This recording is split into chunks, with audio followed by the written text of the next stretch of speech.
Gotta turn my mic on. Am I peeking? Am I peeking? Peekaboo, peekaboo, I see you, mother. Hi. Today, I'd like to talk about comics.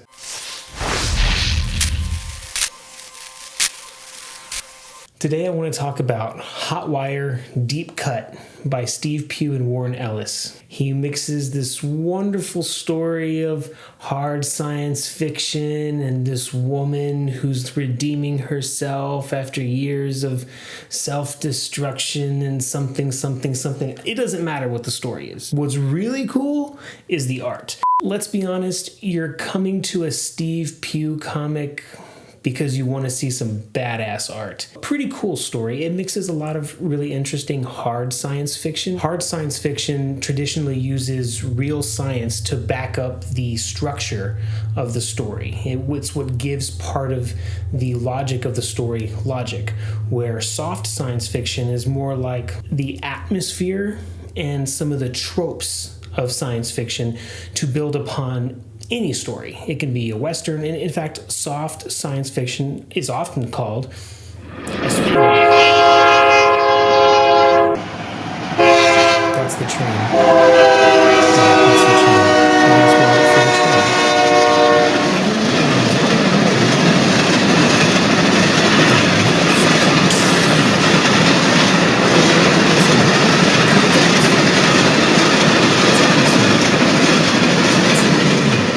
Just for fun. We don't have to be perfect. Nothing is perfect. It happens. It gives us an opportunity to check our levels, which are good, and to reflect. Yeah, I think that's good. Okay, so I don't even remember what we were talking about.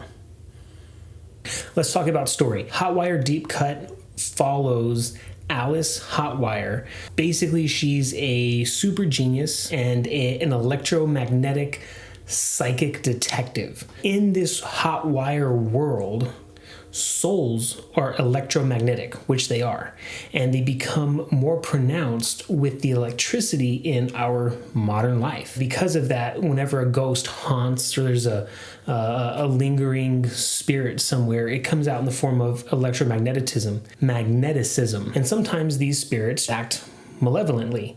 And when they do, Alice is there to exorcise the electromagnetic demons. There has been a robot that has been transplanted with the soul of a recently deceased man that has gone berserk. So the story really follows Alice Hotwire back in the field, chasing after this robot, and it's following the robot coming to realization that he's dead, which is kind of a sad story. But really, everything drives the art. Now, the art is all painted. Oh, and it's so good. Man, the amount of hours that it would take Steve to accomplish all of this is just mind-boggling. So good. I paint, and I know what goes into painting something really, really well. It's difficult to achieve. I very rarely achieve it, and he achieves it on a really high, prolific level. So good.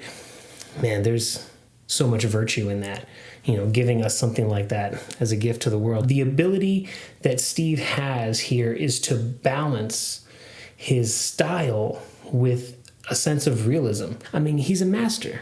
He's a master in being able to recreate stylistically reality. If you were looking far enough away, you would think it's like almost a photograph. Yet, there's a very prominent style coming through his work.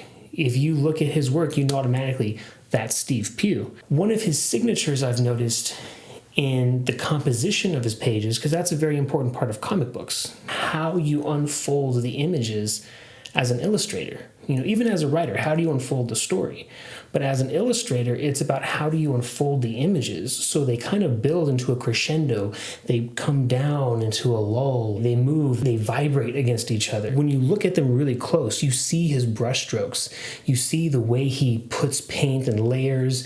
You see all those things, and they're expertly done. So good. Go out, read it. Admire the art. It's one of my favorite books. I found Steve Pugh when I just started dabbling in comics. He was one of the first books that I collected, and I still have.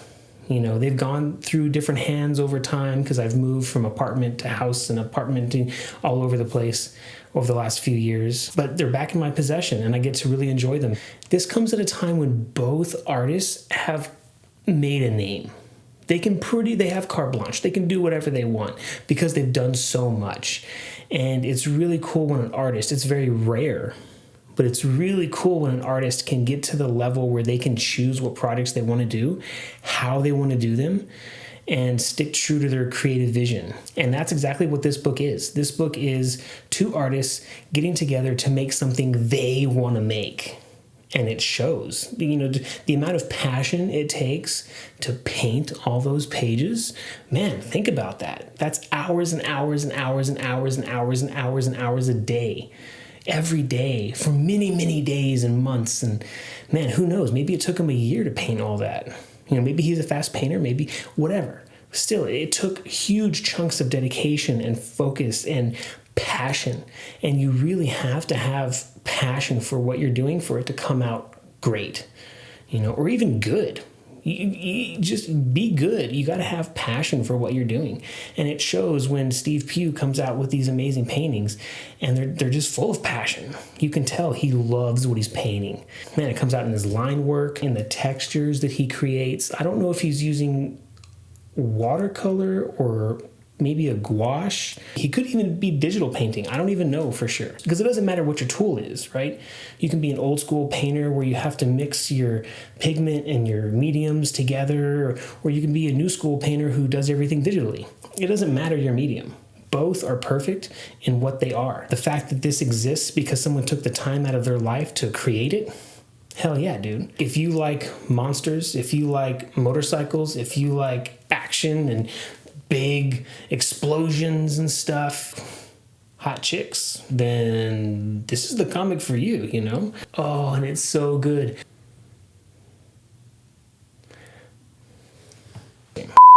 Ready? Clap. I haven't done that in a while. That's kind of fun. I need water.